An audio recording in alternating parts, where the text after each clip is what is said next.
Don't get a door frame. Say testing 1, 2, 3. 1, 2, 3. I moved to San Francisco. I was living in Sacramento at the time and enrolled in design school at the Academy of Art. I started off just normal fashion design, and then they make all of the fashion design students take a knitwear design class their first semester.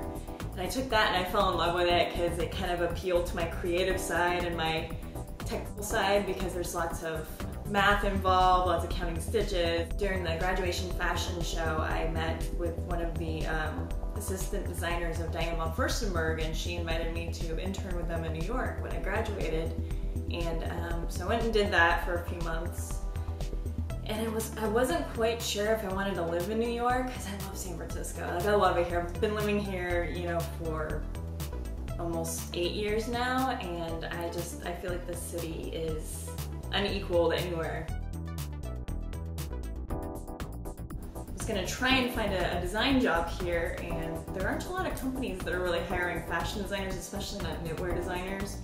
And so in the meantime, I always design my own jewelry. Lime pear green. I think they call it pear. Yeah. And I just started to really think about that. But as I started doing it more and more, and I started getting more recognition and a lot more people, you know, really liking what I do because it's very different.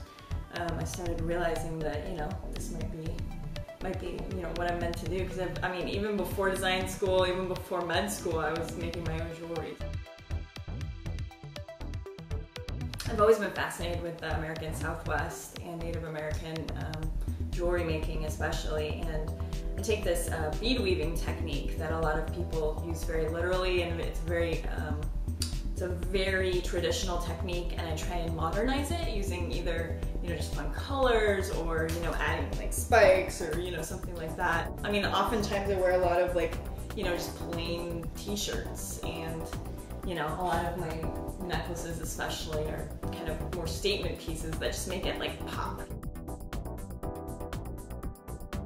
I don't know, I go off of what I'm feeling, so it's not exactly the best way to work through a collection, as I know from design school, but it seems to kind of work out because I go through moods and shifts. And there was a time when all I used was black and gold and metallics, and now I've gotten really into the colors, so it really just depends. Minimalist aside from jewelry, like I feel like I wear a lot of black, gray, white, lots of plain color tank tops or t-shirts, black jeans mostly, and then you really just use jewelry to just like, you know, make it more exciting and punch it up. So aside from the jewelry, it's pretty minimalist. I mean, that's the great thing about the city, is there's so much in such a small area, and you feel like you can never pack it all in. So, but that's good. I mean, it's good to never be bored.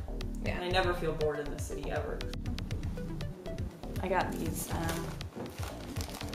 kind of pastel green ones the other month, and they've been so popular because that whole pastel trend that was going around for a while.